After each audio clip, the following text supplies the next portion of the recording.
दोस्तों, हम सभी की लाइफ में कभी ना कभी ऐसा समय जरूर आता है जब लगातार मिलती असफलताएं आत्मविश्वास को हिला कर रख देती हैं। लाइफ के लिए देखा कोई बड़ा सपना, कोई बड़ा लक्ष्य अचानक असंभव सा लगने लगता है। मन को निराशा कुछ ऐसे घेर लेती है कि लगता है कि अब कठिन है, अब नहीं हो पाएगा। और लाइफ में जब भी ऐसा मुश्किल वक्त आए, जब आपको खुद की काबिलियत, खुद की योग्यता पर से भरोसा उठने लगे, तब इन दो कहानियों को याद कर लेना जो अब मैं आपको सुनाने वाला हूं। और यकीन मानिए, आपकी हिम्मत, आपका आत्मविश्वास फिर से लौट आएगा एक नए जोश के साथ एक और कोशिश करने के लिए। 1981 अमेरिका में सिरामिक आर्ट पढ़ाने वाले एक प्रोफेसर ने एक एक्सपेरिमेंट के लिए अपनी क्लास के सभी स्टूडेंट्स को ए और बी दो ग्रुप्स में बांट दिया और दोनों ग्रुप्स को 10 दिन का वक्त देते हुए ग्रुप ए से कहा कि आप सभी स्टूडेंट्स को आने वाले 10 दिन में जितने हो सके उतने ज्यादा मटके बनाने हैं। आपको ग्रेड मटकों की क्वांटिटी के आधार पर मिलेंगे, इसीलिए आप सभी को क्वालिटी और परफेक्शन की चिंता किए बिना ज्यादा से ज्यादा क्वांटिटी पर ध्यान देना है।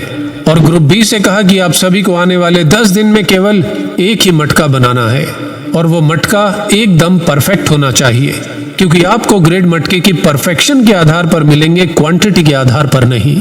10 दिन के बाद जब प्रोफेसर ने दोनों ग्रुप्स का काम देखा तो प्रोफेसर को बहुत ही हैरानी हुई, क्योंकि ग्रुप ए जिन्हें ज्यादा क्वांटिटी में मटके बनाने के लिए कहा गया था, उस ग्रुप के शुरुआती कई मटके तो काफी खराब बने थे, लेकिन बाकी सभी मटके काफी अच्छे बने थे और ज्यादातर ऑलमोस्ट परफेक्ट भी थे।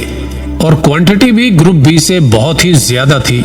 और दूसरी तरफ ग्रुप बी ने केवल एक ही मटका बनाया जो ऑलमोस्ट परफेक्ट तो था, लेकिन 10 दिन में केवल एक ही बन पाया था, क्योंकि ग्रुप बी ने अपना ज्यादातर समय ये सोचने और प्लानिंग करने में ही खर्च कर दिया कि एक ही मटके को परफेक्ट कैसे बनाया जाए।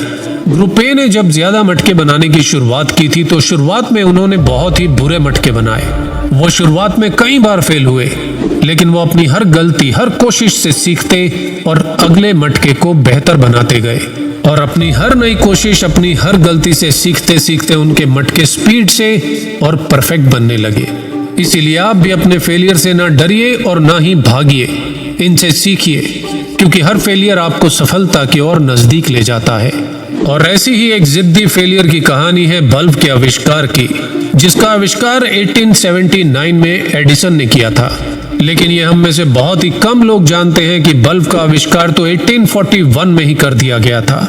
लेकिन उसमें प्रॉब्लम ये थी कि उसमें लगने वाला फिलामेंट जो बहुत ही महंगा था और उसकी लाइफ भी बहुत ही कम थी। 38 सालों में कुछ लोगों ने इस बल्ब को सस्ता और टिकाऊ बनाने के लिए कई कोशिशें भी की, लेकिन सभी की कोशिशें फेल होती रही और किसी को भी सफलता नहीं मिली, या यूं कहें कि फेलियर्स और कोशिशें नाकाफी थी। लेकिन एडिसन जिद के पक्के थे।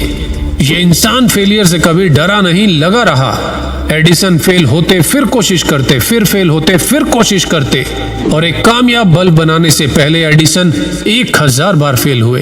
अपने एक्सपेरिमेंट्स में 6000 तरह के अलग अलग मटेरियल यूज कर डाले, तब जाके बल्ब का नाम एडिसन के साथ जुड़ा। और आज कोई नहीं जानता कि 1841 में बल्ब बनाने की पहली कोशिश करने वाला फ्रेडरिक नाम का यह व्यक्ति कौन था। आचार्य चाणक्य का कहना था कि अपनी असफलताओं को अपना भाग्य समझकर परिस्थितियों को मत कोसो।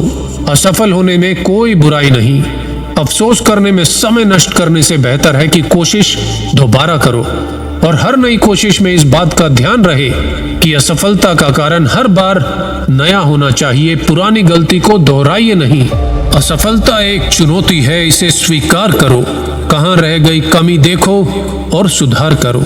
असफलता अंत नहीं है, फिर से कोशिश करो, क्योंकि कोशिश करने वालों की कभी हार नहीं होती।